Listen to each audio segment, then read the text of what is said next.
Bonjour et bienvenue dans le journal Anti-Guyane de ce mercredi 24 mars 2010. En Guadeloupe, la 13e édition de la Caroujet débute demain après-midi avec une première étape de 150 km entre Le Gosier et Les Saintes. En Martinique, Alfred Marie-Jeanne ne siégera pas au sein de l'Assemblée régionale. À travers une lettre ouverte, il annonce se retirer des affaires régionales. En Guyane, le syndicat des taxis se mobilise pour dénoncer la présence de clandestins qui nuisent à la profession, mais également pour réclamer plus de sécurité après l'agression récente d'un chauffeur. C'est parti pour la 13e édition de la Caroujet qui s'ouvre demain après-midi au Gosier avec une première étape de 150 km entre la plage de la Dacha et Les Saintes. Le championnat du monde de scooter des mers se déroule jusqu'à dimanche sur la plage de Viard à Petit-Bourg où les pilotes ont pris leur quartier pour 4 jours de compétition. 4 jours placés sous le signe de la vitesse pure pour le tenant du titre, l'américain Dustin Farsing qui sera l'homme à battre cette année. Éric Paulin du comité d'organisation revient sur un événement sportif qui nécessite un dispositif logistique d'envergure. Je ne connais pas en Guadeloupe, même aux Antilles, une discipline dans laquelle on organise un championnat du monde cette année, et chaque année. Ça fait 5 ans qu'on organise le championnat du monde chaque année. C'est un cahier des charges qui est très lourd. L'épreuve prend de l'ampleur. Nous sommes obligés de monter le niveau. Et évidemment, ça demande beaucoup de moyens. La présentation des pilotes ainsi que la remise des dossards aura lieu ce soir sur la grande scène de Viard avant le début des hostilités, prévues jeudi dès 14 h. Alfred Marie-Jeanne se retire de la région, une annonce faite au peuple martiniquais par communiqué de presse du leader du MIM. Ainsi, le président sortant n'assistera pas ce vendredi à la mise en place du nouveau président de région, mais surtout il ne siégera pas, alors qu'il le peut, dans ce qui pourrait être la dernière assemblée avant la fusion des collectivités, comme le voudrait le résultat des urnes. Dans sa lettre, Alfred Marie-Jeanne compte se retirer des affaires régionales pendant 2 années afin de mener, ici et ailleurs, une mission pour la mise en place de la collectivité unique.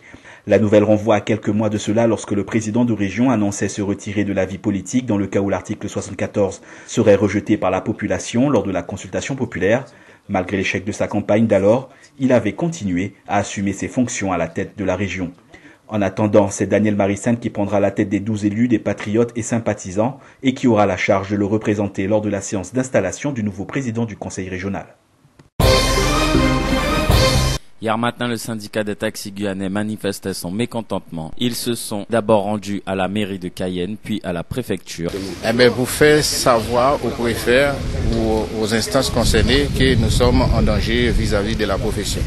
Le syndicat veut aussi mettre l'accent sur les agressions dont ils sont régulièrement victimes et rappelle qu'il y a 10 jours, l'un de leurs collègues se faisait agresser. Le directeur de la sûreté urbaine a promis au syndicat que les forces de l'ordre seraient plus présentes aux endroits où ils stationnent. L'individu qui avait agressé le chauffeur a depuis été interpellé et écroué. Le nombre des taxis non officiels augmente constamment selon le syndicat des taxis. Les taxis clandestins représentent une perte importante. Cette perte représente 60% en moins sur leur chiffre d'affaires.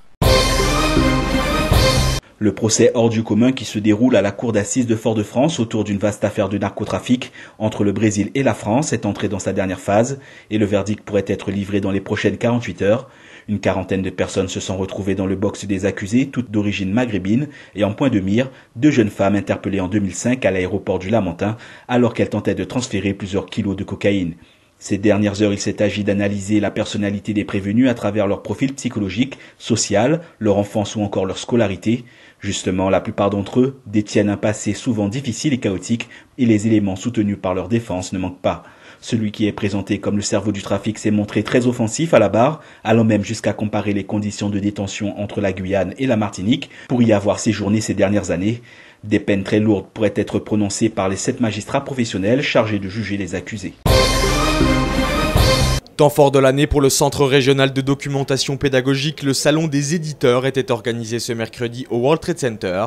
Un salon interactif dédié au premier degré est destiné à alimenter l'académie en nouveautés en matière d'outils pédagogiques. Au total, 36 stands représentés et près d'une quinzaine d'éditeurs qui contribuent à l'éveil des plus jeunes grâce à des manuels récréatifs et ludiques. Ce véritable travail de prospection pour les professeurs leur permet d'accéder plus facilement aux dernières créations pour anticiper la prochaine rentrée. Un système éducatif qui permet au corps enseignant de librement choisir ses ouvrages dans le domaine de la pédagogie. A noter qu'un second salon des éditeurs dédié au second degré sera organisé les 18 et 19 mai au WTC.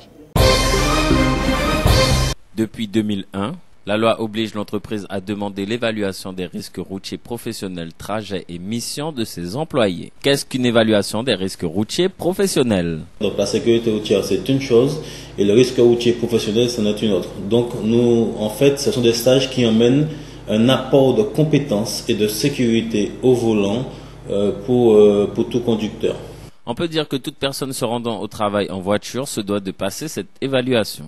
Cette évaluation comporte un inventaire des risques identifiés encourus par l'employé, qu'il soit sur le chemin du travail au volant de sa voiture ou en mission avec un véhicule de l'entreprise. Lors de l'évaluation, le conseiller informe le conducteur sur l'importance de détails pour une meilleure maîtrise du véhicule. Des gestes simples comme bien tenir son volant et avoir une excellente position dans son siège améliorent de loin la quantité des accidents qui surviennent sur le trajet ou lors de missions accomplies au travail.